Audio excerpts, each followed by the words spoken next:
Dale Cox for Chattahoochee Main Street, and we're going to take you on a tour of River Landing Park.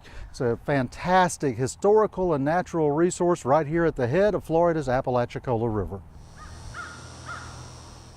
Now, the first stop on our tour of River Landing Park is the Great Platform Mound, and we're standing at the foot of it right now. This large mound was surrounded by a semicircle of smaller mounds. This is probably where either a high-status individual, such as the chief, lived, or a different type of high-status individual, such as a priest, lived. But our next stop will tell you the story of a War of 1812 fort that stood right here at River Landing Park.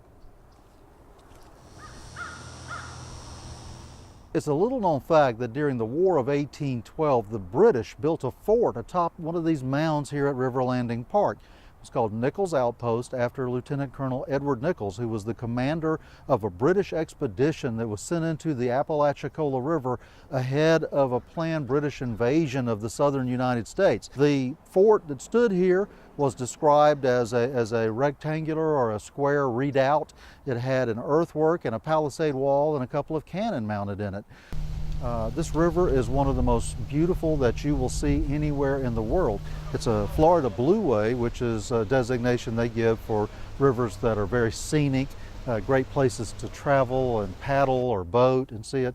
It's also a national trail designated by the National Park Service. As we mentioned earlier in the tour, there were 7 of these, and they formed a semicircle around one large mound in the center. We've already visited that large mound in the center of the Great Platform Mound. This was the southernmost mound in the semicircle, and this marked kind of the outer limits of a ceremonial complex that stood here at River Landing Park.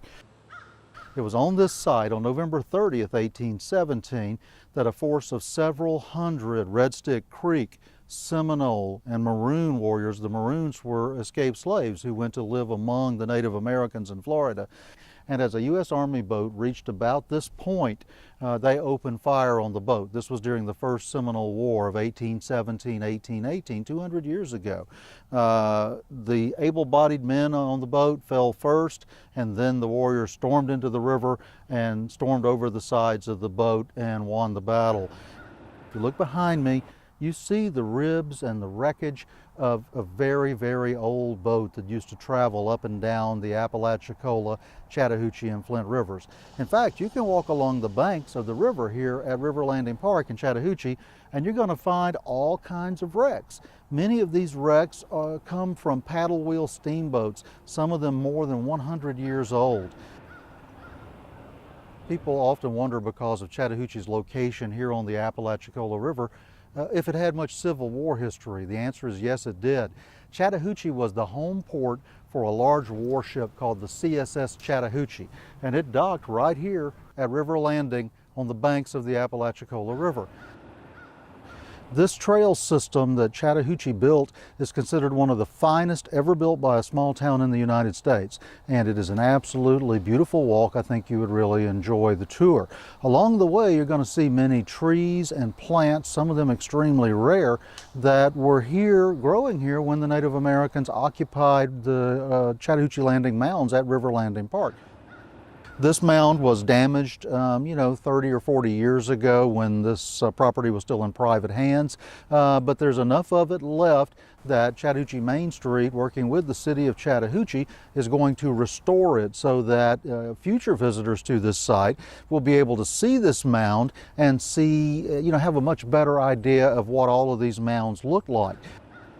This is believed to have been a bake oven that was put here by the British during the War of 1812, and it looks unusual because if you think of a bake oven where you'd bake bread, most people think of something of stone or of brick, but in this case it was made of earth, and it was called a field oven. But up on this hill in 1799, they took all kinds of astronomical observations, and they also had a weather station of sorts where they kept up with the temperature and the conditions, and we know a great deal about what weather conditions here at Chattahoochee were like in the late 1700s based on the observations that Colonel Ellicott took up on this hill at Ellicott's Observatory. This was one of the outer mounds of this 7-mound complex. In other words, it was one of the ones on the semicircle that surrounded the great platform mound that we showed you earlier in the tour. This mound is right by the entrance road to the park. So as you arrive here at River Landing Park, you're going to pass right by this mound. Just look for the gigantic oak tree. If you look behind me, you see the graceful arches of this old bridge. This bridge was named Victory Bridge because it was built to commemorate the end of World War I back in 1918 when the American troops began to come home. Now, the bridge was completed in the 1920s as part of the original Old Spanish Trail National Highway. This was the very first coast-to-coast road built specifically for tourists. Well, we're back here at the Grand Platform Mound at the center of River Landing Park, and that wraps up our tour. We want to thank you for coming along with us, and we hope you will visit Chattahoochee soon. This has been a presentation of Chattahoochee Main Street. I'm Dale Cox at River Landing Park in Chattahoochee, Florida.